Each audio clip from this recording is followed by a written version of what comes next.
So my name's Martin Perks. I'm a co-producer of this session with Danny is over there. Stick your hand up, Danny. Congratulations to Danny. It's his first sort of session to produce. So we're part of the sort of technology strand, and many discussions to be had. So ours is, I would like to say, the first one that kicks it off with some humans in the room, and then there's 3 sessions with my strand partner, Sandy, down the front, who's doing a lot of stuff, good stuff on AI. Just quickly to mention the AI thing, because it might come up today in our session, but it's probably worth saving some of those conversations for Sandy's later sessions, so we don't try and cover all that now. So why are we here? This is about the future, inventing the future, and how can we unleash innovation. In my view, as the saying goes, in tough times, it's when the innovators get going, while the competition sort of fiddle with their business or marketing plans. So here we are again. So where are these innovators, these creators? Have they given up? Have they resigned to the fact that all the best ideas are already done? Or are they, in fact, queuing up at B&Q, buying up their flat-pack garden sheds to start tinkering away as we speak? So I think that, for me, as much about the battle of ideas itself, I think we've got 2 jobs today. I'm sure there are many others, but really, for us to convince those best minds on what to do next, the creative people amongst us, about how to start or even to carry on from what they're doing already. But I think more so crucially, for me, very much around the battle of ideas itself, is how we can go and convince the public of what we're trying to do. Because I think right now, in many ways, and maybe we'll touch on this, the public are less impressed with us innovators for various reasons, HS2 being the latest example. So how can we really engage the public with what we mean by innovation and the importance of it? Okay, so big answers are really important here, and we can get into the detail, of course, but this is about really digging deep into why we're talking about what we are today. Right, so in order of speaking, now this is my first challenge, we have Nikos Styrorapoulossos. No, that is really, okay, that's probably the worst time he's ever had that as a pronouncement. Anyway, look. Nikos will do. Yeah, you already said I failed at the first hurdle, terrible. Visiting Fellow, Ayn Rand Institute, instructor, Ayn Rand University, author, Identity Politics and Tribalism, The New Culture Wars.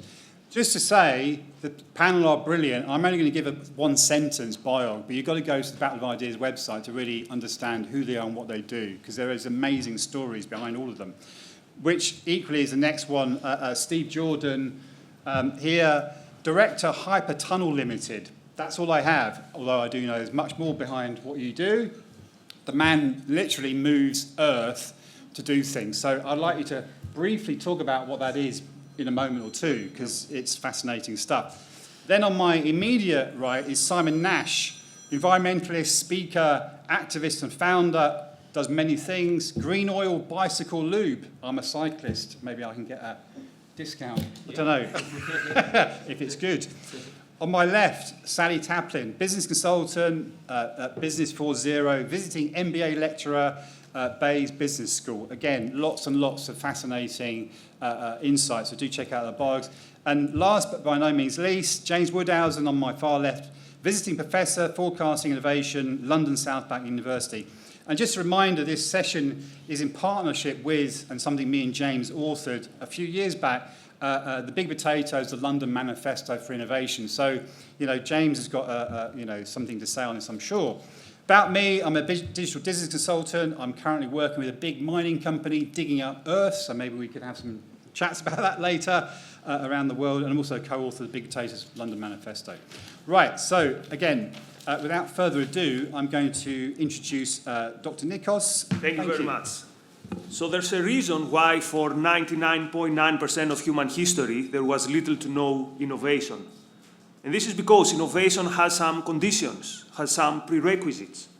And the first prerequisite is a healthy amount of human cockiness, of this self-esteem that, we are worthy of a good life, and a good life comes by reshaping the world around us. That we have a vision, and based on that vision, we change our environment. This is how we flourish. The second precondition is, of course, How do we change the world? First, by understanding it, by using our mind. Francis Bacon, right? Nature, in order to be commanded, must be obeyed. And the third is we need freedom in order to act on that knowledge. And if this sounds too abstract to you, think about Galileo. Here's a man with the ambition of an innovator, but he lives in a society that tells him that this ambition is hubris, that this ambition is a sin.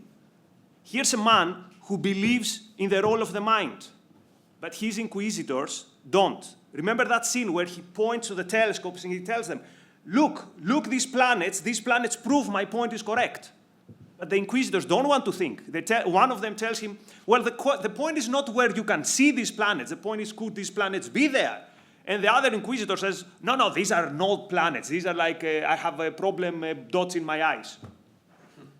Compare that to the intellectual environment of Newton just a couple of generations later.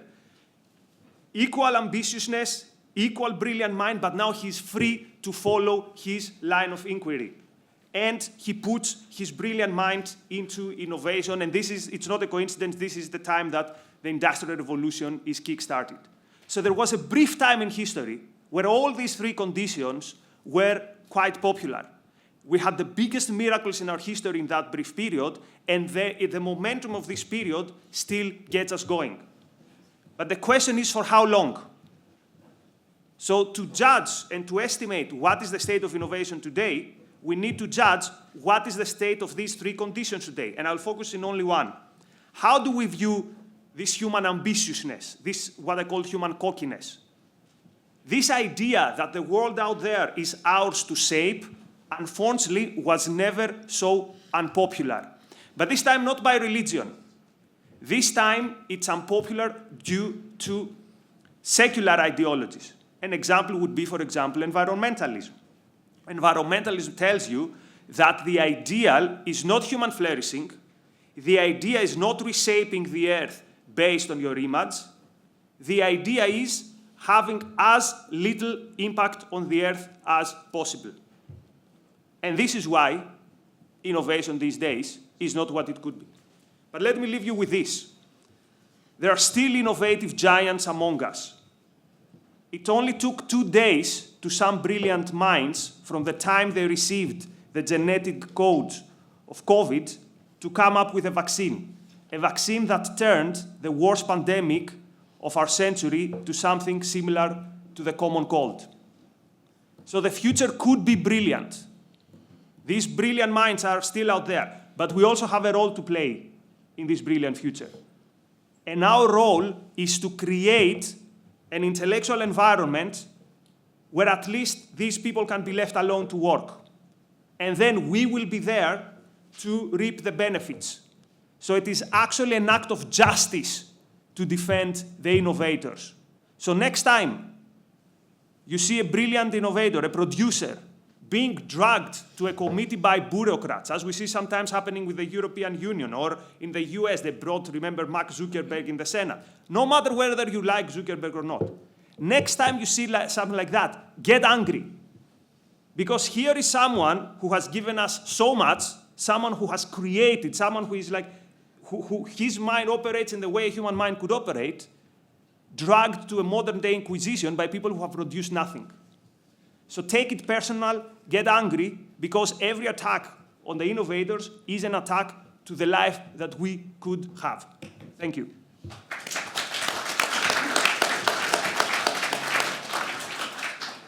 Thank you very much, and 1.5 minutes to spare. Oh! You can bank that for later. Well, you terrorized me before, so... Sorry about that. Right, next up, Steve. Well, I'm not quite sure how to follow that, so I'm definitely an innovator. Hopefully I'm not too cocky, but you never know. I think the important thing for me in innovation and understanding innovation is you don't have to have an academic background, you have to have life experience, and you have to have your eyes open. I left school when I was 16. School was not for me. I was very dyslexic. I'm still very dyslexic. And that was a real difficult thing when I was at school. But machines and mechanics and engineering fascinated me, and I wanted to do something that involved all of that. So I got involved in the printing industry. Back then it was a tremendous industry, it was very technical, even the clients were technical and everybody understood what the machines could and couldn't do. I found I had an aptitude for making things work and making the machines do things they weren't designed for, and solving problems, and that was my background, is all about solving problems. That's what excites me and what gets me going every day. One of my greatest heroes was Sir Frank Whittle and the history of the jet engine, and when faced with physics where you are literally unable to spin a propeller any faster without the tips of the propeller going through the sound barrier and the shocks that are caused interfering with the machine, he set about with a clean sheet of paper and looked at everything that was available to him in that day, what technology he could draw upon, primarily still the propeller, but of course the rocket and a few other things. And his mind took all of those elements and was able to meld them into a new idea of both a rocket and a propeller to compress air, then add fuel and get the thrust you needed at a sensible burn rate. And the jet engine was born. That's taking lots of things that you know and understand and applying them in a different way. I've been in India for a week on work, and I wouldn't have wanted to go there with a propeller-driven aeroplane. So that's how innovation for me works now. And it can be anybody who can come up with an innovative idea. That's not the difficult bit. The difficult bit is the tenacity and the energy that you need to actually make that idea come to life. The people you have to persuade, whether that's your wife who's going to let you go and do this crazy thing, or the people you're going to try and raise money from. And the barriers to innovation becoming a success and being a reality and moving forward are tremendous. We mentioned the bureaucrats and all of the things that are there. You kind of have to ignore those and push forward anyway, and you have to be brave and perhaps a little stupid to do it. So I was faced with a problem for a project that I wanted to do with renewable energy, which involves lots of tunnels.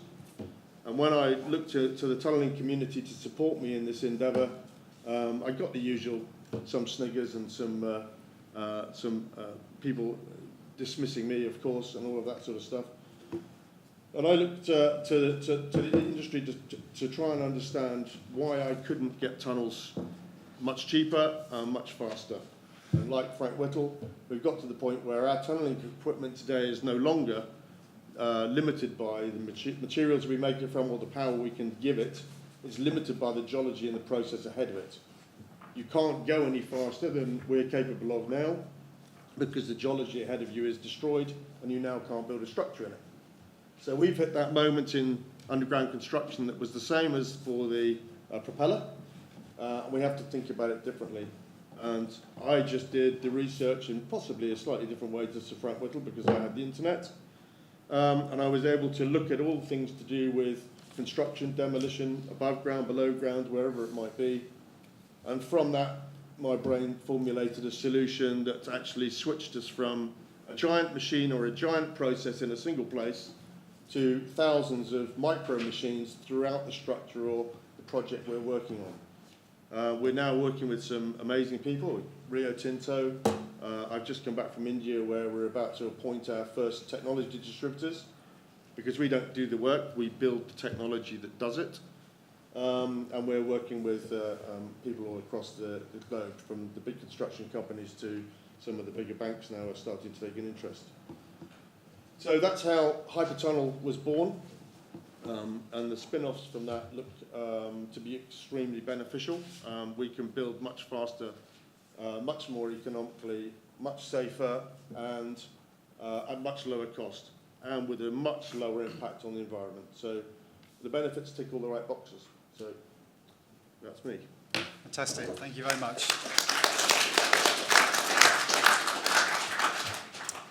Okay, next up is Simon.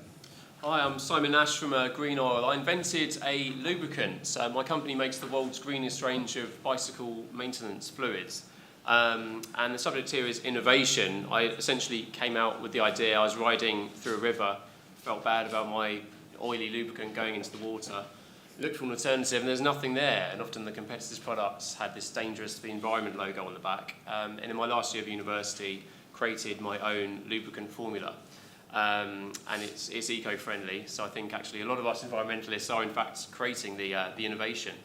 We're here to talk about how that can be achieved. I did go to university and was lucky to do so, also dyslexic. I do think it's probably a bad thing that the government are increasingly infantilising young people. So you used to be able to leave school at 14 many years ago, then it was 16. In the blurb for this talk, you might have noted it said 10 years ago we lived in this innovative world. The iPhone was invented about 10 years ago. The world has changed a lot since then. We've had a lot of innovation, and that innovation seems to have stopped. And it was also 10 years ago that they made everyone go to school until the age of 18 rather than the 16.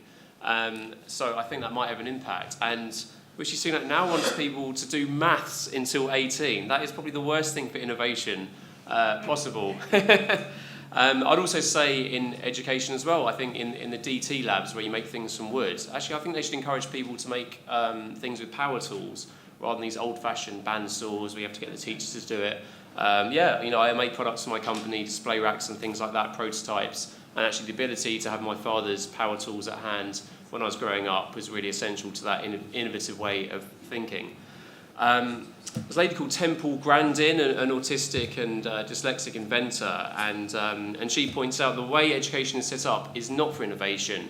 It's largely formalised, almost maths-based, and actually creative people tend to think differently. It's through experimentation. It's kind of like a tactile experience. We see how things are designed almost instantly by looking at them. And education doesn't really support that. We're taught to design things just on paper first and think about theory rather than practicality.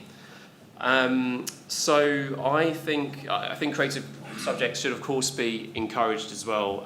Artistic things like DT should be encouraged rather than just like, oh, that's just a fun thing, focused on the maths. There are things in schools and universities a bit like Dragon's Den and The Apprentice. I was briefly on the real Dragon's Den, but actually the real thing that really got my company going was an event at my university, which was here's £50 in cash, make as much money as you can in a small group, and we came up with, selling sweets to children in a queue for a concert, and car washing. We had a couple of other ideas. We also taught how to pitch to a panel. I think these things are really important for entrepreneurial thinking and innovation. The public sector was mentioned with HS2. I mean, I think it's such a shame that train line has been kind of cancelled. I mean, firstly, the guy that successfully completed HS1 wasn't given the job to run HS2. The corruption involved in rerouting places to avoid certain constituencies. I mean, it's absolutely appalling what's happened there. And I think it would have been a really good thing for low carbon transport. And again, innovation, Nicholas mentioned sort of environmentalists maybe curbing that, but I think it's environmentalists saving things. There was a monopoly of petrol-powered and diesel-powered cars around the world. That monopoly was broken by an entrepreneur.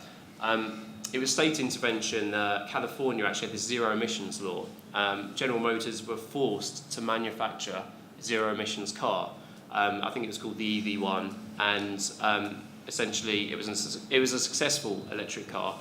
And as soon as the government, the Republicans got in, they revoked that law. Then General Motors stopped manufacturing this car. So that innovation was created by the law, and then of course it's Elon Musk who has created that innovative Tesla vehicle. Has anyone heard of the Greenpeace fridge before? So CFCs are a problem, causing a hole in the ozone layer, and scientists proved that. James Lovelock, the British scientist, created a device which took a photo of that. That was scientific innovation. He was state-sponsored, kind of in a lab, given almost unlimited money to experiment, photographed this thing, came on the political agenda, and industry said, oh, we can't make fridges without CFCs. I mean, how are you going to use deodorant without CFCs? And of course, Greenpeace then actually commissioned the manufacturing and invention of a fridge which didn't contain CFCs, proved it as proof of concept. And then they patented it and then relinquished the patent, and then companies could then copy this CFC-free fridge, which wouldn't damage the ozone layer. Got to about 10% of the market, the wealthier people that are into the environment, then it got to about 30% of the market. And essentially the governments could then see that this innovative product which saves the environment was possible, and then the Montreal Protocol was passed in the 80s, which essentially banned the manufacturing of CFCs. So there are some really good examples of actually innovation saving the environment, and I think sometimes legislation can encourage that as well. So thank you. Very good. Thank you very much. Right, next up, Sally. Thank you. I work with businesses on their growth strategies, so I look at innovation through a couple of lenses. First, a little bit like Nikos, a manifestation of what it means and what it is to be human, to take the world as we find it and to make it better, see problems and solve them and envisage new worlds and build them. I think this is uniquely human. And then from the perspective of economic growth, creating value and wealth for people, incomes, improving living standards and expectations for wider society, people that we don't know and people who will come. I think that's also a uniquely human enterprise. And there are lots of people here who can talk about innovation history much better than I. James is one of them. But if we look briefly at the history of innovation cycles, they seem to have further back. With the Industrial Revolution, they were longer. From the cotton mills in the first wave, factories, water, textiles, iron, to the third wave, which looked at automotive power, electricity, and mechanization. These waves created a profound change in people's living standards and lives, their health, their expectation, and their potential that previous generations just couldn't imagine possible. And now, as we get closer to the present day, the waves, as they're described, seem to have got shorter. The death of distance with digital technology and connecting and allowing integration of information and processing has speeded everything up. But now our time is described as changing faster than ever. There's more change than there ever was. We can't keep up, as though we're facing more and also doing more and innovating more. But I'm not sure if the innovation that we see is actually making the degree of transformational impact that it did in the past, or it's not being realised where it needs to, for social and political reasons, inequalities in different developing countries maybe, but those developing countries are actually not developing enough to support their people. So just to the question in this debate, are we seeing less disruptive step change innovation, or has much of the innovation that we're going to see been done? Have we reached peak innovation, as it were? I think there are a few factors. I think our culture now prizes incrementalism and managerialism, not just because it might be easier for businesses and less costly perhaps to continually improve something and repackage it, that improvement as innovation, but because we've created a gradual crisis of confidence in ourselves as being able to innovate. And I think that's a philosophical thing. Gradually, and then suddenly all at once, as Hemingway said. Our scale of ambition has gradually reduced over time, and we are, I think, now fearful of our impact on each other and on the world around us, including the planet that we live on. I think that the precautionary principle is now generally accepted as sensible. In multiple places where we used to find and see agency, whether that's in businesses, government, science. And I'm more interested in the innovation principle. Regulation has been constraining, sometimes overly, but it has been useful. It's limited accidents on a large scale with industrial accidents, and small scale with people using products and not having personal accidents. But that means that we're much, much safer than we've ever been. And despite the fact that we're safer than ever, we appear to have a greater fear than ever, and fear of consequences or impacts. And it's a tendency, I think, that if we can't predict exactly what's going to happen, we shouldn't try in case the worst thing happens. So I think there's that, and I think business is not investing in truly new, untried and not tested yet technologies and solutions as much as they did, in favour of maintaining existing revenue streams in lower cost ways. I think you need to do both in business. But we've got a lot of very unproductive zombie businesses now that don't create new productivity because they're not innovating in the way that they think, work and create. They're not then creating additional wealth, wages and living standards for people. And that's a failure of the imagination and short-termism that happens also more broadly in government. So I think that the innovations that we do tend to see more of now tend towards preservation rather than disruption and step change. And similar to Nikos, I think part of that is to do with the trend towards environmentalism. This idea of delicate nurturing that Alex Epstein has talked about stops change and promotes preservation of the status quo or even a rolling back of it. It seeks to minimize human impact. The idea that nature exists in a sort of delicate balance, nurturing that's stable, sufficient and safe, and that our impact on it ruins that balance. That, I think, is what's beginning to and has prevailed for a while. Epstein describes that misconception of delicate nurturing approach really well. I'm going to read out the way he describes it.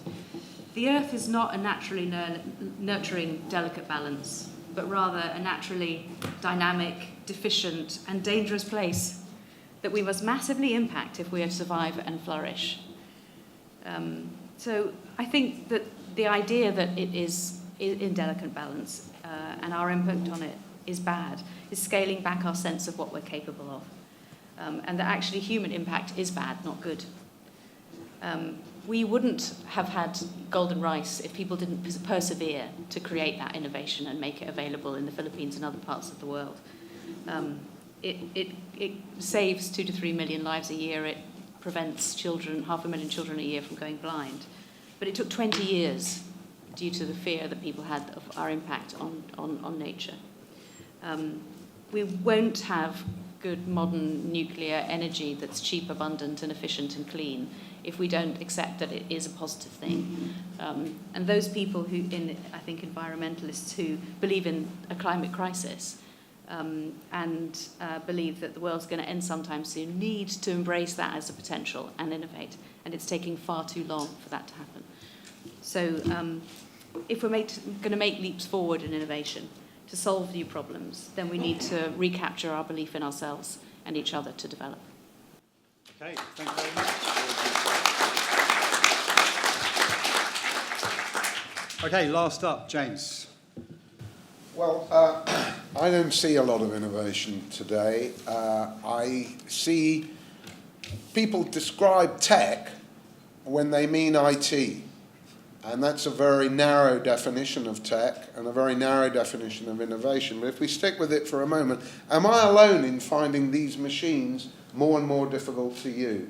You know, do you, I mean, before I speak, maybe, well, you get on with it, young man, that's very good. But some of us oldies find that the assault of cookies every time you go anywhere just a little bit annoying. The other thing that's thought to be innovation is green jobs. It's either IT or it's green jobs. Hands up people who have seen a green job. Well, that's a devastating majority, as you can tell from my maths. And I think the fact that we're prepared to limit innovation to those two domains, the realm of the electronic, and also not even higher productivity, but rather more labour intensity, which is often the case with green jobs. We're not actually going to be putting solar panels on houses with robots, are we? We're going to be doing it with ex-convicts like Obama did. That speaks to me of a very crimped, crushed conception of innovation. And in fact, a lot of the real innovation is going to be based for the next 10, 20, 30 years on fossil fuels. I've got to confess to Steve, I have a passionate interest in tunnelling. You might even describe it as rather odd. But I want to know whether electric tunnelling units are at all likely, or will they join electric fighter jets, electric tanks, and electric tractors on the fields of Ukraine or any other large breadbasket in the world. We are not going to have electric transport. We are going to have fossil fuel transport for a long, long time to come. Population of Japan, anybody? About 125 million. Number of cars that were electric sold in Japan in this, their best ever year so far, 35,000. So we're not going to go electric. And may I ask our green panellist friends, I'm delighted that Simon, is that rare green, a man who believes in free speech, which is great. Let's have a big hand for An electric car consists, yes, of an electric battery. And what else goes into it? Could it be a bit of steel? Could it be a bit of paint? Could it be a bit of textiles or a bit of plastics or a bit of rubber? How do we make those things? Do we make all of those things through electricity? No, we don't. We make them from fossil fuels, from gas industrial heat, gas-powered industrial heat. That's what an electric car is. A bit of it is electric. A whole lot of it is the old stuff. And we are not going to get electric arc furnaces outside of Port Talbot and a lot of redundancies, which they've just declared, for a very long time. The fact is that transport, which is much less tractable than electrons, you can make an electron move anywhere. It's quite hard to make a tractor move somewhere, and it's even harder to, do a bit of recharging of a tank next to a Tesco filling station on the middle of the battlefields of Ukraine. So the fact is that whatever we might like, tunneling, like the launch of the James Webb telescope that's brought us these fantastic images of everything. I got the time, Martin. I've got an electric clock, fossil fuel power. So, it's time to get real. Now, I can't agree with Simon that regulation, and even a tiny bit Sally, is a force for innovation. It's actually the EU and its regulations that makes us flooded with cookies and all of that stuff that we have to approve or disapprove of. What I do think makes for innovation is what Sally and Nikos have talked about, which is a question of morale. If we have no morale in society, then we will not go further than fiddling with electrons and worrying about the climate, and we will have that cramped vision of innovation that we need to dispose of. The morale of society today does not compare with that of the Victorians. Human timekeeping. Sorry. Thank you. And it does not compare with the era of Gordon Moore and what he said about transistors on a chip.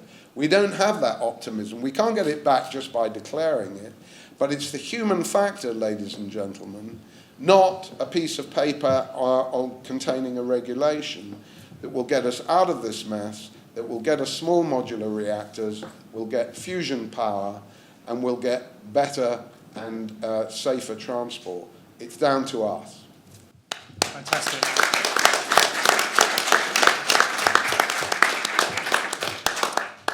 I'm really pleased. We've got a debate, okay? We've got a panel who are looking at each other and sort of possibly taking sides. I don't know, but that's good. So look, now it's your turn.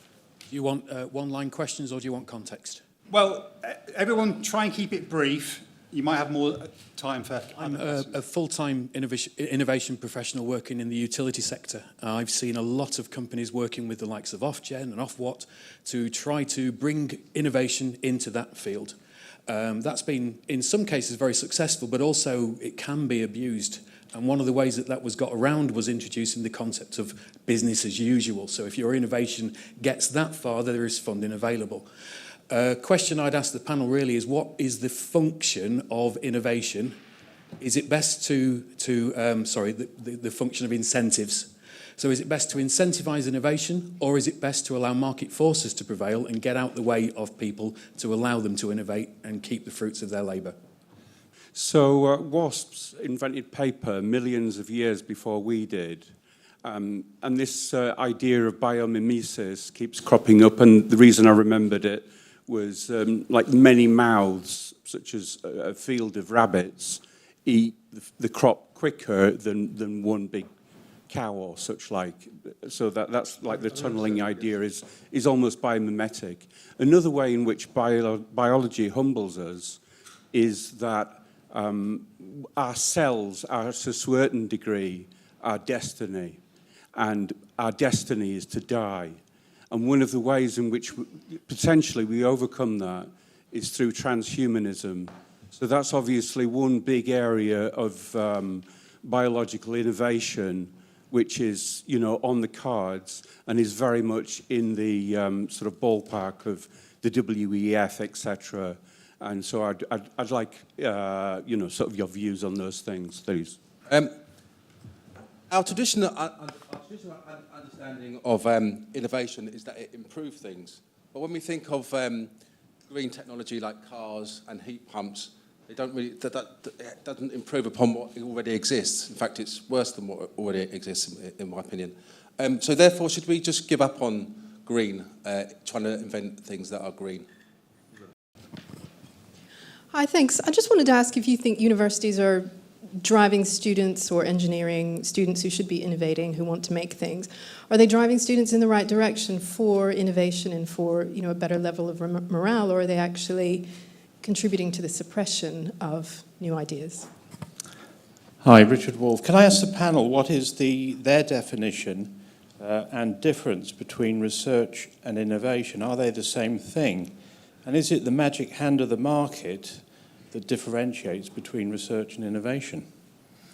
So this is directed to James, but it's basically that while it might be true that most technology is based on fossil fuels at the moment, I think there's a case to say that actually fossil fuels are holding back innovation. They're a limited source of energy, and arguably the fossil fuel industry is preventing new innovation, it's preventing research into renewable energy. So I feel like if we allowed more research, and as well if we invested more in nuclear power and invested in wider sources of energy, surely that would spur on resolution and it would spur on morale as well. Nikos. I want to address the transhumanism issue. So for me, it's the biggest surprise how an ideology which promises that we can live much, much, much, much longer is not met with enthusiasm. Most people see it as a very, very weird thing, which speaks to what I mentioned. This very, very negative view of human beings. Now, having said that, the transhumanist movement itself is falling to some of the best anti-humanist ideas. For example, some years ago, I was reading a transhumanist manifesto, 25% of it was about environmentalism. So how can you be a movement that claims, let's live forever, but at the same time, fall in the trap of seeing human beings as basically a problem, as being a burden on Earth? And of course, we should have technology that makes us live in a better environment. But the ideology of environmentalism is not this. It's one thing to say, let's have cleaner cities, all this is great. But the ideology that says that the goal is as little impact as possible, that's a problem. Simon, I mean, you're getting a few questions and stuff put your way. I mean, how do you respond to some of this stuff? Yeah, it's interesting. I think, firstly, I want you all to environmentalism and wokeism, separate them. They are completely separate ideologies, although often confused and mixed. I disagree. So I lost my thoughts a bit. Research and innovation, I think innovation is often about perspiring and experimentation, whereas research is less about that.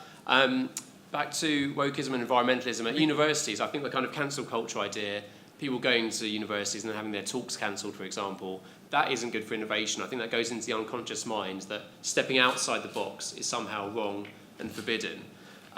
What about limits, though? Because, you know, I think what I got from you is limits can be a very creative thing. Yeah. Right? So, and that's, you know, a lot of the environmental sort of thing is about limits in terms of resources and so on, and you can respond to that and be very creative. I mean, how do you react to that? I agree, and I don't think that environmentalism is necessarily unhuman. For example, clean air, great for children. You know, getting around in an electric car. I think, you know, the world's fastest car at the moment, production car, is an electric car, so it does improve things. And also with environmentalism, I think most environmentalists now accept it's not zero impact, it's about having a smaller impact within limits. If you're like clear-cutting forests for paper, then the trees are going to run out. If you're chopping down a few trees and replanting them, yeah, it's an impact on the planet, but you've still got your paper and it's sustainable. So I don't think it's like zero impact, and I think most environmentalists do believe in human flourishing, and a lot of the environmental innovations contribute to that.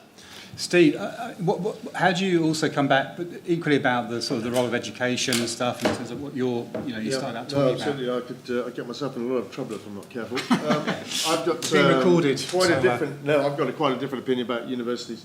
Universities obviously teach some great things, but unfortunately, everybody I see coming out of university coming to work for me has learnt fear and lost creativity. And we're not focusing on the right things that people need to be considering. We're not freeing them up to have their minds open to these things. So we actually try and do a period of time where we're trying to change that. So when they come on board, they have to learn failure's fine. There's nothing wrong with failure. Every success had failure in between it and above it and below it. That's just how it works. Fail fast, fail sensibly, learn and move on. We don't teach enough of that. That's a real shame. And we have to be creative. Imagination is the biggest thing that we have to change things. I have a different opinion on the word innovation as well. We talked about HS2 earlier on. I mean, it was mentioned as being very innovative. I've been all over HS2, and there's nothing innovative about it at all. Everything's exactly the same as it always was. They don't want to do innovation. It's what they're looking for, and you can work out the acronym from this yourself, is safe incremental change. That's what they want. They don't want to do innovation. Innovation is about risk and cost and exposure and taking a chance. That's what innovation is. Research and development, well, if they don't go hand in hand, I don't know what's the point. I mean, research without development or outcome is just reading, right? So the world is not as complicated as we think it is. We just have to be eyes open. We have to all have as little impact on it as we can, but accept that we have to have an impact on it, because the only way to have no impact is if we all leave. So, and that's not acceptable. So everything can be broken down into things that are sensible. They've been done before. Most things have been done. Everything we have in our equipment has been done before. It is electric, by the way. And electricity will play a big part. So will machine learning and AI, and all of those things that are coming to us now as technology does move forward, proper technology. We're able to do things in our business now, controlling thousands and tens of thousands of robots using machine learning, AI, data handling, and things that I won't be too deeply questioned on, because that's not mine. Yeah, but that's what, all of these things are coming to us. We have to use them, and we have to engineer them into our future, one that is sustainable, and I think that's all possible. So Sally, I mean, respond to the question, but also someone asked about, how do you incentivize innovation? Is it market forces? Again, that's kind of what you're There were sort of doing as two well. things I wanted to pick up on. Go for it. If I start with the education one, I'm not involved in technology engineering type of education. I'm a sort of business person who does some lecturing in MBA schools, and I can just talk a little bit about education in that. I think that people are not encouraged to think big, be creative and experiment any longer in those MBA courses, the ones that I see and experience. And that idea of suppression of ideas, I think, is really real, and as Steve was saying. I think, on those courses, they're encouraged, bright young minds, if you like, are encouraged to look at governance, look at DEI, look at culture, look at marketing, look at repackaging, all about maintaining the status quo and managing businesses in an incremental and responsible way. And I think that's a problem, because I don't think that's what those courses should be about. And I imagine there's that also filters into engineering courses and those that are much more around creating. And so I'm concerned about that, and I think that what we should be incentivizing is exploration, is knowledge, is going further, is taking leaps.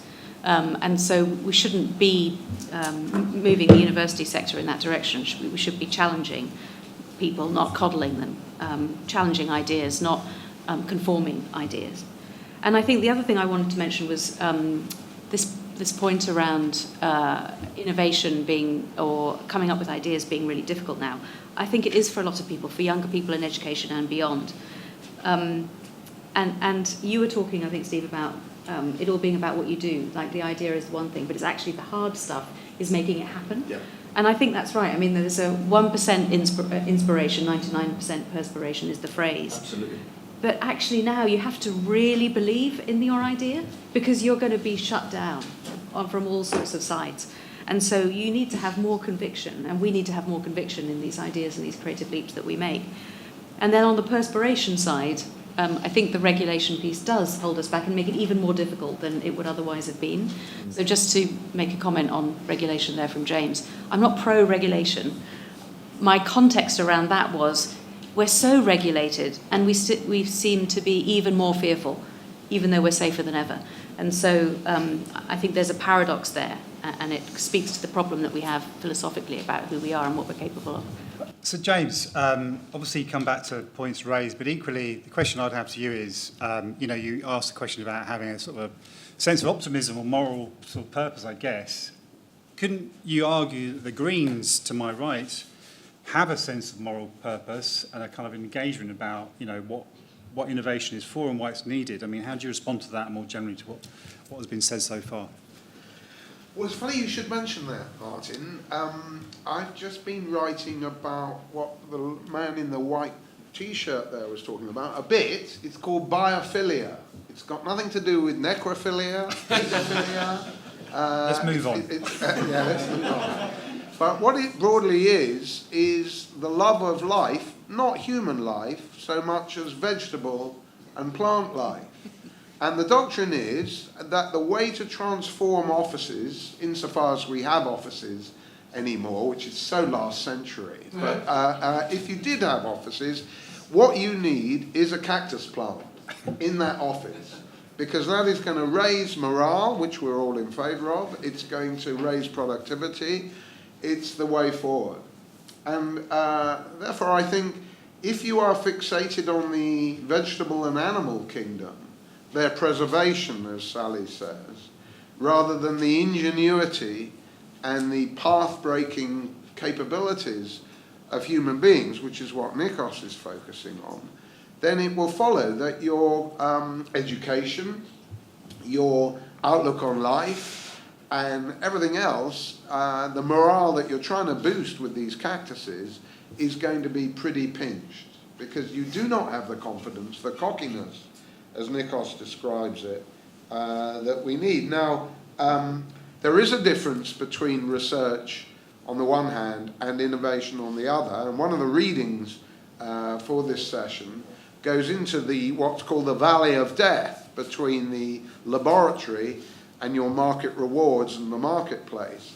Should there be incentives for firms beyond the startup stage to develop the innovations we need? Yes. Should some of those innovations even attempt to be green? I don't have a problem with that. Somebody said heat pumps never work. Well, then what's going on in Norway and Sweden, where apparently they do work? So not every green innovation is a bad one. At the same time, not every innovation is a good one. And there's a lot of bogus ones that I'd like to conclude on, Martin. Oh, have you got examples, or you conclude there? I've got examples. Well, let me come back. Very brief one. Well, one very brief one. Now, the firm that we all love, British Telecom, is going to... No, Martin, wait. Is going to make a very major innovation. It's entering the fridges business and the dishwasher business. What could go wrong? I mean, that is path-breaking, all right? They can't make any money out of the old telephone lines, so they're going to be around like a shot when your washing machine breaks down. Yeah, right. That's a bogus innovation. That is a fraudulent innovation, and it shows how we've got plenty of people who like to exercise power, kratos. We've got very few people who know anything about the technology. So we've got technocrats without the technology, and that's true of government as much as it is BT. Not everybody's an innovator, and not everybody's a consolidator. We did some work once, I'll see you on the panel later to talk about that, but we did some work once with Google, Buhis, and sometimes I put people on a line from entrepreneur to consolidator, and they all went up the entrepreneur line, and as they did, I heard one of them say to a colleague, he went, "Oh, that's why we don't get anything done." So my question to you is that when it comes to MBAs and education, and I'd quite like accurate answers rather than rhetorical answers, what is the function of business schools, MBAs, universities to make sure that actually what happens in businesses is that they have the right kind of people consolidating business as usual, and also the right kind of people to innovate, and what is the relationship between them? Brilliant. An observation and a question. The observation is I worry a little about the phrase transhumanism, because I think to be human, properly understood, is to be transcendent. And you can't get over that without going backwards, effectively, deliberately or otherwise. So I worry a little that transhumanism is based on a misconception of what it is to be human. My question is if I'd be interested in what any of the panel members think about this, the strange popularity of the word disruption or disruptive over the past decade. Many an organisation's mission statement has the word disruption in it. Many a grant application, perhaps including some I've written, has had the word disruptive included in it, in the knowledge that will help you, get the grant. When there's a thoroughgoing political disruption, as there also has been over the past decade, people are a bit more dismayed, the same people. What is with this word disruption? Does it mean anything? Why is everyone so keen on it, including in areas that don't make anything? Yeah, my name's Paul Reeves. I work in digital manufacturing. I've been to lots of the sessions, some here, some in other places. Civic Future are big into it on innovation. But what strikes me is nothing's ever talked about legacy. And I haven't got much time here, but I just wonder who on the panel is aware of the old Austrian economist, Joseph Schumpeter, who talked about creative discussion. Creative discussion, even that's a novelty. So creative destruction, and I'd just like to raise that up in this discussion.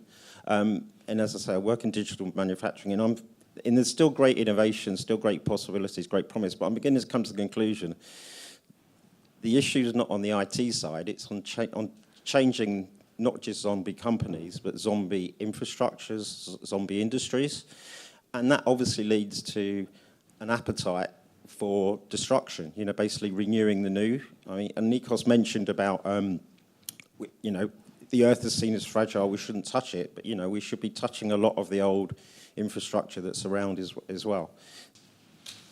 I, for my sins, work for a university in an engineering department, so I was just thinking about your question about universities. Because I do actually think that it is really problematic where we are and what we teach and the way that we teach it, because we do encourage students to think small. I actually think civil engineers should think big, and I'm probably the only person who's willing to sort of push that view. Our courses are absolutely steeped in the idea of sustainability, which is about maintaining the present and is not about a better or a different future. They never talk about improving the environment, which is the language I always use. If you're going to intervene in the environment, it's to make it a better one for humans to live in. It's not about sustaining anything. It's actually about changing something for the better, which speaks a bit to what Nikos was saying. It's a different way of looking at it. And the idea of human hubris comes into a lot of these discussions as well. And net zero absolutely runs through everything. How on earth can we have young people who are actually going to go out and make the future world better when we're absolutely inundating them with these ideas about what we shouldn't do? Hiya, I work in digital for my sins, and I couldn't help think about the impact of artificial intelligence on my future. So I was thinking whether you thought about the potential impact of AI on innovation and ideas. Do you think it will eventually lead to the outsourcing of innovations and will generate ideas for us? So I know we have the session following on from this one, so yeah. Nico MacDonald. I recently hosted a conference in Cambridge called The Great Stagnation, which was looking at the challenge of how we get through and innovate and develop progress based on the current economic, intellectual, political stagnation. And one of the sessions we had was on the idea of how we be good stewards of innovation in government. And the blurb for the session talks about government always announcing new initiatives, and those initiatives rarely coming to anything. We've seen a lot at the Conservative and other party conferences this autumn, including everyone doing Maths to 18, which although I did Maths to 18, I wouldn't want everyone to do. And I'm interested in where, if we are going to be good stewards of innovation in governments, in the civil service, in organisations which are responsible, like Innovate UK, like UKRI, for pushing forward innovation, intellectual development, what are the positive things? We've talked about regulation. I actually think regulation can have a positive role early on in creating a level playing field for innovation, in setting the agenda and the terms and so on, but often we regulate too soon. But perhaps James particularly, give an example of where government has taken an initiative which is positive? It could be in the United States, in China, South Korea, in the UK, and how we should be thinking about our civil servants, our politicians and public life, and upskilling them, if you like, to make them better facilitators of our improvement of our morale in our society. Thank you. Good question. It really is a question I sort of have in my mind, because as I said at the start, it's not just about ourselves trying to encourage innovation to occur, but it's also how the public can be responding to it and effectively vote on it as well. Because the thing that should be in our back of our minds is there's possibly a general election next year. Turns out the possible Minister for the Economy, Rachel Reeves, has now been found out to be very good at plagiarising ideas. Is there any substance in terms of, what we can expect our government as such to kind of, direct towards innovation, even pick winners, dare I say? So, it's not just about us, it's how we can convince the public to be hopefully motivated by some of these ideas we are talking about. So who wants to come back to lots and lots of points? Who's first? Let's go for you, Simon. Well, it's interesting, you talked about BT. I mean, British Telecom, their latest innovation is to rip up all of the landlines, which we've had for 50 years, and that will mean that when there's a storm like Storm Arwen, you won't be able to call anyone because your phone would be internet-based and would need a separate power supply. Absolutely criminal. Some innovation is just ridiculous. And to go a little bit woke for a minute, they're getting rid of telephone boxes as well. Childline, 100,000 people, children are using Childline telephone boxes every year, but BT, as part of their innovation, is getting rid of telephone boxes. So soon they want you to not have a landline, which works in storms and during power cuts. So innovation can be destructive. That's creative destruction in a really bad way, and they should be held accountable. Interesting you mentioned AI. Well, I think actually I like HI. I call it human intelligence. Much more powerful and innovative, and I don't think AI does work for creativity from what I've seen. So, interesting about transhumanism. I am Christian. I do think there's a life after death. I also think death actually helps us innovate. If you're just going to live forever and ever and ever, then why bother really doing anything? Let's try it. Wow. Yeah. Maybe. Leave it to the drugs for later. Possibly. Yeah. But I think death is a good innovation because, it makes you really think, well, time is limited. You want to be a good person, but make the most of life as well. Fair enough. So in another kind of order, Sally, you've had questions about MBAs and so on. How do you kind of respond to that?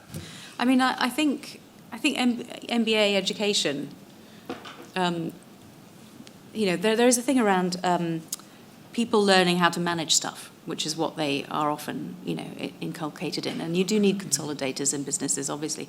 You need something to be run well and to be efficient and effective and all of those things. But they're not there just to do that. They're there to create the conditions for growth. And the conditions for growth include innovation, include being able to think laterally and widely about what the potential is for the business to grow and what the problems are out there to be solved that the business can solve for. So I think that what I'm seeing when I'm working with MBA students is much more the former, and a sense, a sort of a value judgment, if you like, that comes from them, which is that is good and better, to be good at governance, to be good at applying the rules and managing and reporting on those things. And the syllabuses are much less focused on how you create the opportunity for expansion and growth and how you come up with new ideas and how you collaborate with organisations that can create the new ideas with you. And that concerns me, not just for business, but it concerns me because it's a cultural trend that I think is coming into young people across all courses and people who are not in education. But I think people who are go into higher education get more of it.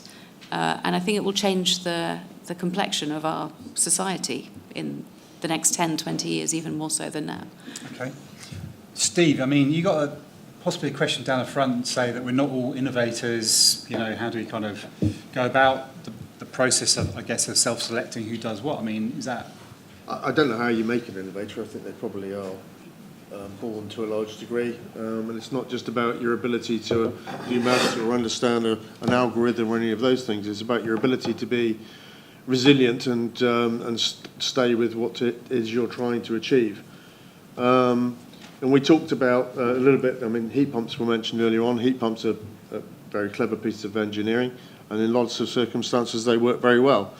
The frustration for me is when you get a soundbite come out of government that says that we're all going to have heat pumps, which is just nonsense. I mean, it's ridiculous. I was with the chief scientist of Rio Tinto the other day talking about electrification of the planet, and there isn't actually enough copper on the planet. So unless we're going to start mining it from somewhere else, that's probably not a good thing to try and do. I think the role government has to play going forward in how we occupy this planet is around a blended vision of the future. That's going to be electric. It's going to be how we make electricity, of course, most of it today, of course. 88% of all energy is made from fossil fuels today, so we've got a long way to go. But there is the possibility of creating a vision in the future that we can actually do some of these small brush strokes to try and achieve. And that has to be mixed fuels. It has to be about how we live, how we build houses, and all of those things to make it possible. It isn't just one soundbite from the politicians. Why do we expect them to solve it? I mean, they're not mostly engineers and scientists, so they have to create an environment where the engineers and the scientists can actually thrive.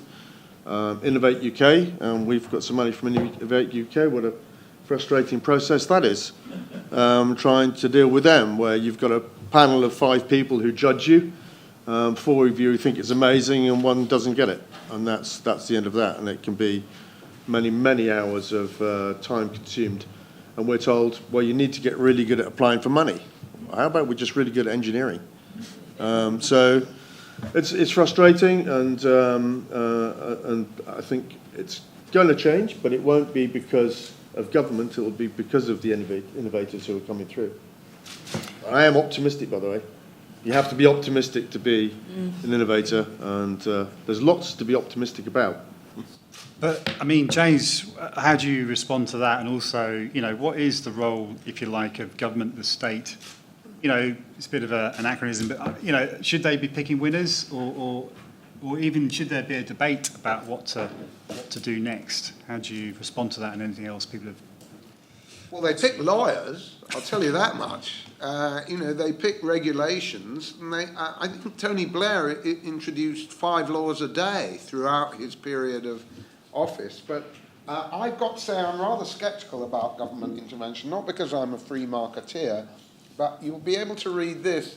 The Korean New Deal, 2020, and it's about as original as Rachel Reeves stealing the Inflation Reduction Act off Joe Biden.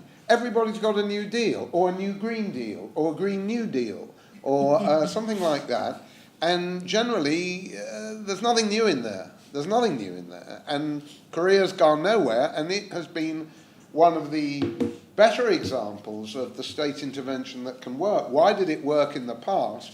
Because they repressed the working class. If you look at the history of Korea, the intervention of the state with the chaebol, the big industrial consortiums, to create LG, to create Samsung, was done on the back of military repression for many decades. That's what did it. The state can only bring forward innovation if the wider conditions are right for that, and the quiescence of the Korean working class, now long gone, was one of the reasons why it succeeded in the past. So I'm very sceptical about not so much picking winners. That's going back to an old Tory trope about what a disaster British Leyland was. Nobody here knows who British Leyland was except me. So that's Some people all still right. remember. But I think what we need is the right regulation. It's not how much or how little. On, you know, do you tax, do you spend? It's the right regulation. And most of the time, because we've got the crats or the prats, but not the technologists in our technocrats, we get the wrong one. May I answer 2 other questions, Martin? Briefly, we have got some time, but just answer one and you can come back to the other. Well, later. Simon asked a question, how do you find out at work who is a consolidator and a real innovator. I've got to tell you, the future of the office, which I am researching, is not only biophilia, it's also neurodiversity, man. So we're going to all answer a question. Are you extrovert? You probably like going into the office. Are you introvert? You're probably an innovation nerd. And what I want to say is, apart from IT and green things, the main field for innovation now is psychobabble. Right, psychobabble, you know, and I think you're inwardly directed, outwardly going, and I'm outwardly going and inwardly directed, and that's the way we're going to fix the office of the future. Yeah, right. You know, it just won't do. We need some old-fashioned, masculine technology down there, right? Yes. Oh yes. You know, fixing things and all of that. And may I just ask, the lovely Simon. I just happened to be leafing through the Encyclopedia of Toxicology, 3rd edition, 2014, through my bedtime reading. And it says, Simon, PTFE is among the most chemically inert, non-toxic, and non-flammable substances. This is the thing your oil is substituting for. Tested under normal usage conditions. Oh, it's the production of PTFE which produces a carcinogen, and that's why we have a... That's right. Although PTFE is not a skin irritant in rabbits or humans, Simon. Okay, where's this going, James? Where's it going is written and sponsored by DuPont Chemical. Where's it going? Is making an organic, empathic, feminine, no doubt trans kind of bicycle right. oil, is that the way forward for humanity? I respectfully submit there might be other priorities. In the interest of defence, in the interest of defence, at least he's trying to do something different. There you go. So well, and it's actually won awards. Road CC gave it their Product of the Year this year, and What Mountain Bikes Gold Award. So actually it's innovative and it does work. And yeah, PTFE production causes cancer. It creates a chemical called PFOA. And if PTFE does break down through heat or in the environment, it also creates the carcinogens. So I think that it kind of comes back to my question. I'd like to pose to you as well, Nikos, is that, you know, the public, what do they want and what are they looking for in terms of innovation? So it could be the green idea of, you know, better eco oil and so on and so forth. So how do we deal with what is out there as a need or a latent future need that doesn't already exist?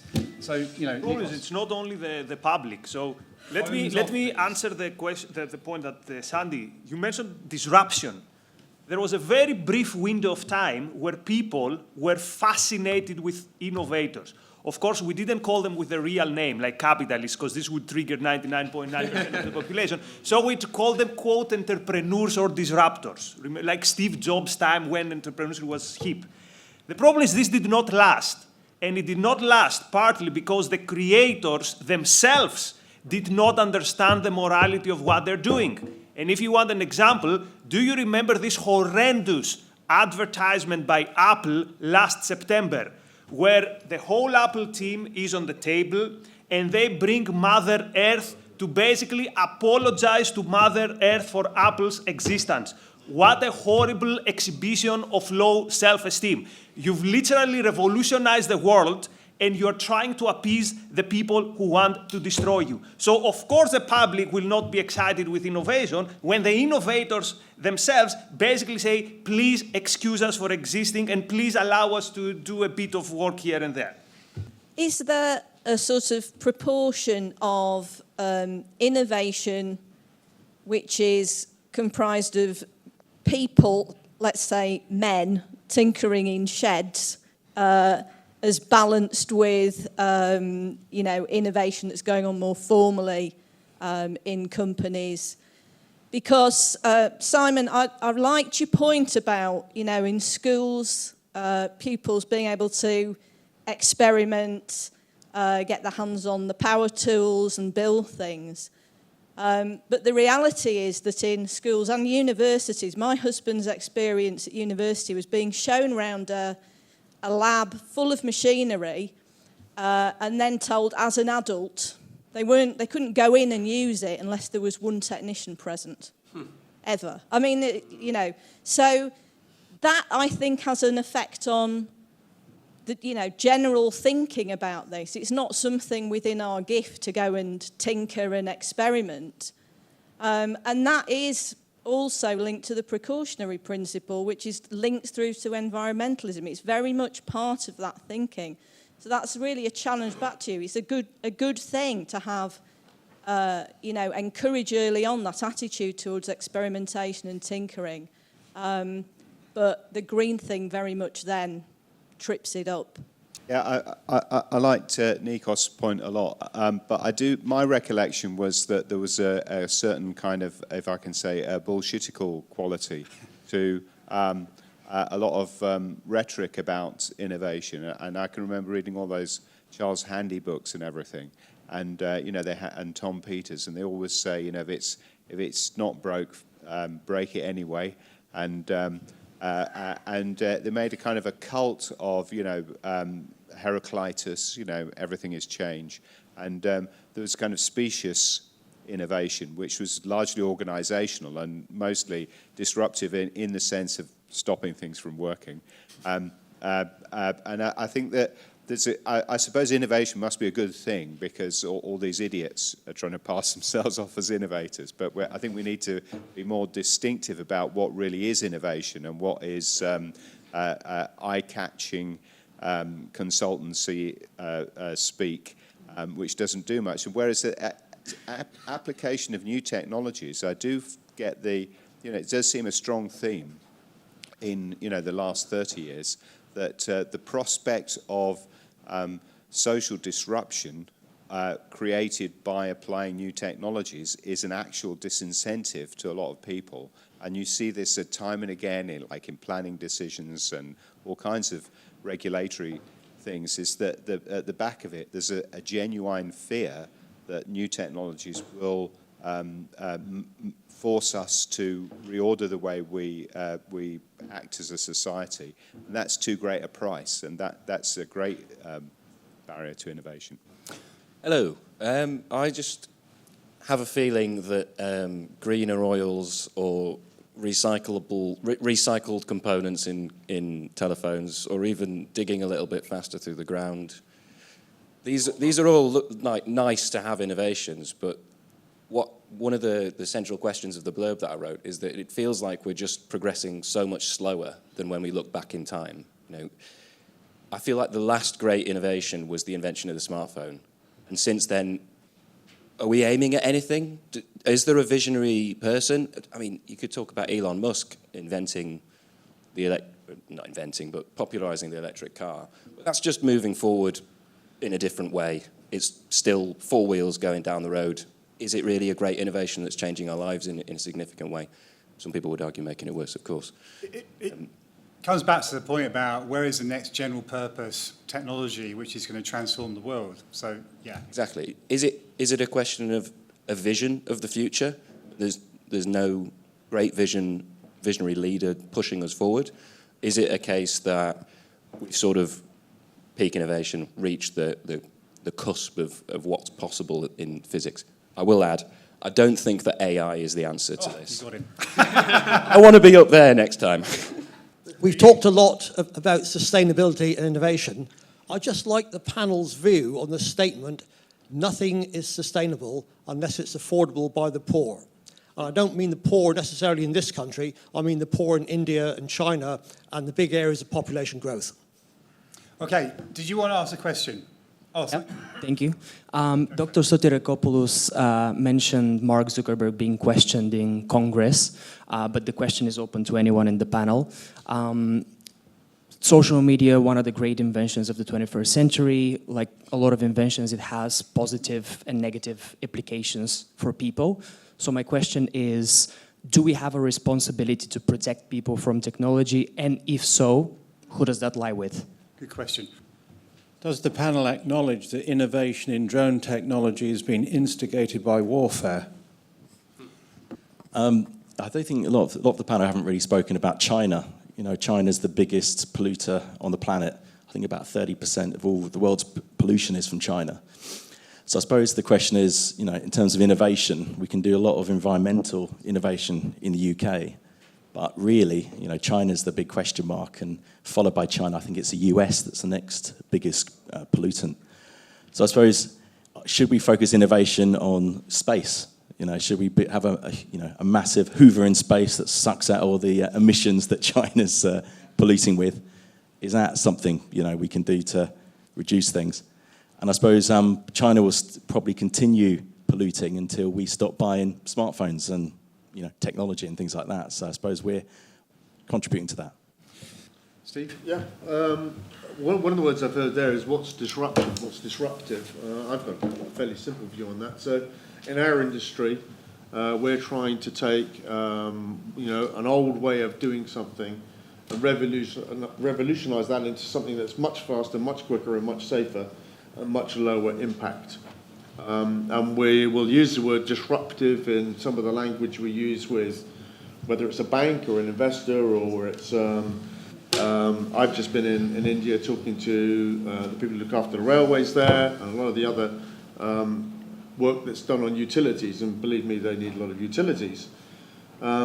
So, yes, we're looking to disrupt the way things are done, but not in a way that gets rid of the construction industry. We want that industry to embrace our technology and take it forward as a new approach. And speed, we're not looking for 10% faster. We worked out the tunnel boring machines in the Chilterns for HS2 will take 1,500 days to build those tunnels. A swarm of our robotics, learning from the wasps that were mentioned earlier and other things in nature, would build that in 100 days. So that's the difference. So that's disruptive, but positively disruptive. It allows us to have architecture and infrastructure and utilities that can serve us going forward and enable us to better occupy this planet. Great. So, Nikos, do you want to come back? Very quick, 3 points. Point, then we're going to get more in. Sorry, what? Is this our last word? No, I want to get a couple more questions. Okay. So do we have a responsibility for bad uses of social media? We do have when it comes to ourselves, when it comes to our communities, when it comes to our friends. The person who hasn't got the responsibility is the EU bureaucrat who hasn't created anything, but yet thinks that he's in a position to stop people who actually create. The first thing. The other thing, why don't we see more stuff being created? I would say instead of throwing rocks to the people who are actually creating stuff, let's think how the rest of us react to these great creations. How did we react to the mRNA vaccine, which again saved millions of lives? With all sorts of conspiracy theorists and actually with considering these people enemies of humanity. How did we react to Elon Musk, who wants to send us to space with SpaceX? We consider that he has a midlife crisis and we deal with him as if he's a weirdo. And the last point, you mentioned, very brief, is it sustainable if the poor can't have it?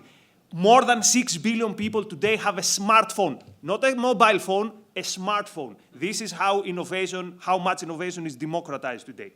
Brilliant. So, Sally, just keep it brief and get a few more in. Will do. Love what Nikos said. But what I was going to say is 3 comments. One around the point at the back there on basically taking risks or not taking risks. And you, I think, referred to it being at the origin of it, or a lot of it being to do with environmentalism. I think it is, but I think it's broader than that. I think it's a safety culture. It's a sort of belief in safety being more important than anything else. And that starts with kids experimenting, or you in your shed, or being able to use the machinery. And I think that is a pervasive thing that is holding us all back, that we think that is the thing that we need to hold on to more than anything. The second thought is around the innovation that we've been talking about, that has come up and discussed in the room, that is sustainable. That is green, all the other words that are used around that. I'm actually not sure whether that's innovation.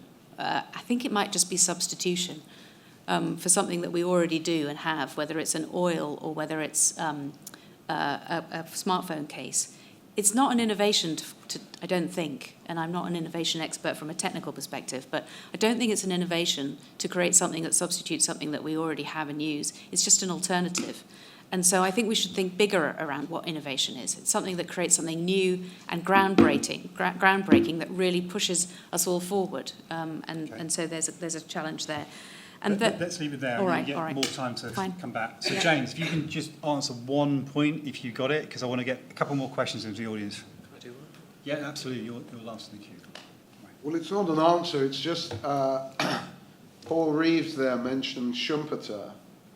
The origin of perspiration and inspiration is from the 19th century, Thomas Edison.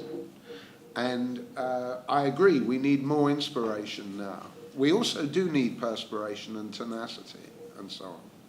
The origin of the disruption thing that people are asked about is Clayton Christensen, The Innovator's Dilemma, 1997. And in that book, which nobody has read, he defines disruption as market disruption. In other words, if you can make a cheap inkjet printer and take the market away from Xerox in laser printers, that's good enough technology, and that will do for us. And it's a lowering of expectations. Everybody likes to say, I'd like to disrupt you. And they think that's Superman, or as I put it before, masculine, very dangerously. But it isn't. Disruptive, in the original sense of the term, means lower expectations. It means good enough. And that's not good enough for what we need in the 21st century. Just a brief reply. Yeah, very brief one. I mean, on China, I mean, it's because they're making all of our stuff. We outsource our pollution to China. I think entrepreneurs should have more patriotism. I've got a Kickstarter going for a competitor to WD-40. It's going to be made in Britain, and we need more of that. It's interesting, like the culture wars thing and politics, you know, they think, oh, it's all about like trans rights if you're left wing or right wing. Let's get health and safety on the political agenda. Like, we need to get rid of these ridiculous laws, these ridiculous, like, oh, a 17-year-old can't use a power tool. Let's get rid of this stuff and get it on the agenda. That is one of the keys to innovation. And the precautionary principle, so the idea is if something is new, say I've invented a new cup out of a new substance from space, a blend of materials, oh, well, it might be dangerous, so don't make it. The precautionary principle really should be for like, oh, we've created a new chemical, let's not like just dump it into the nearest river in case it poisons the fish there before we test the chemical. And in America, in the past, there would be paper mills pumping stuff into rivers, everything would die. That's what the precautionary principle is about, and unfortunately it's been misinterpreted by, a lot of people, and then they're like, oh, we couldn't get someone into a lab without supervision. And that's just wrong. And get this on the political agenda. Ask your MPs. We need a more free-thinking, liberal, genuinely liberal society for innovation. Would you say that the problem with the EV market, or rather the problem with the automotive market in innovation, is that people simply just have bad taste and they've been convinced that they need to buy a worse product? Right. Good short questions. Right, so, Hello, yes. I'd like to make a point as, well, a young person responding to Nikos, and this is very general, I'll make it brief. How on earth do you expect, there to be inspiration, hope, optimism, morale within, what you call the new population, the new generations, the youth, to have inspiration, because in education, not in universities, but that is also something we talked about, just subjects such as DT, I find it very ironic how it's being told to us that we have to be creative, we have to flourish, and they're making environments for us where we have to be able to make ideas, whereas when we grow older, and now I'm growing older and realizing how there are actually so many constraints,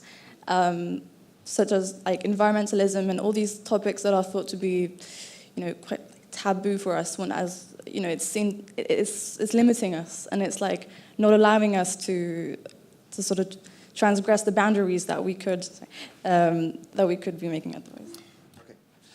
Okay. Quite rightly, a lot of the conversations have been around limits and barriers to unleashing innovation. I just wondered, just to wrap up on a more positive note, what examples would people, apart from AI, what other examples would people talk about positives that we can build on?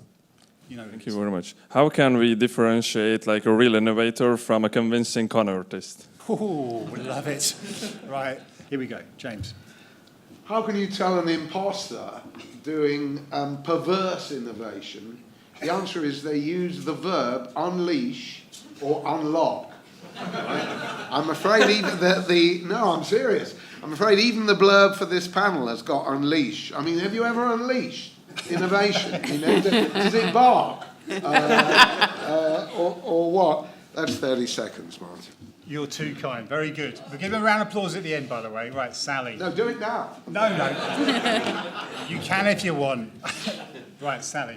I think I'm just going to pick up on the point around positives and what can we look towards. I think we have, as humanity, the ability to do what we want. We need to step outside of the boundaries that we are imposing on ourselves, actually, as people, and have proper debates. Not just go and talk to MPs, but actually have debates among ourselves and create our plans for the future and demand that.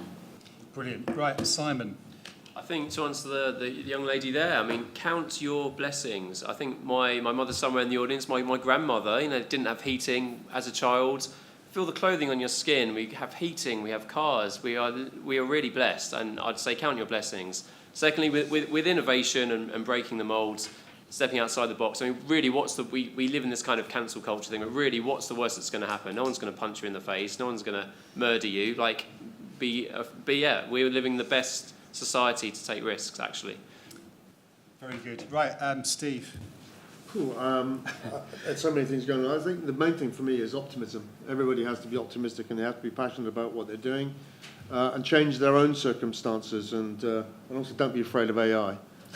Be afraid of AI in the hands of bad actors, but it was ever thus.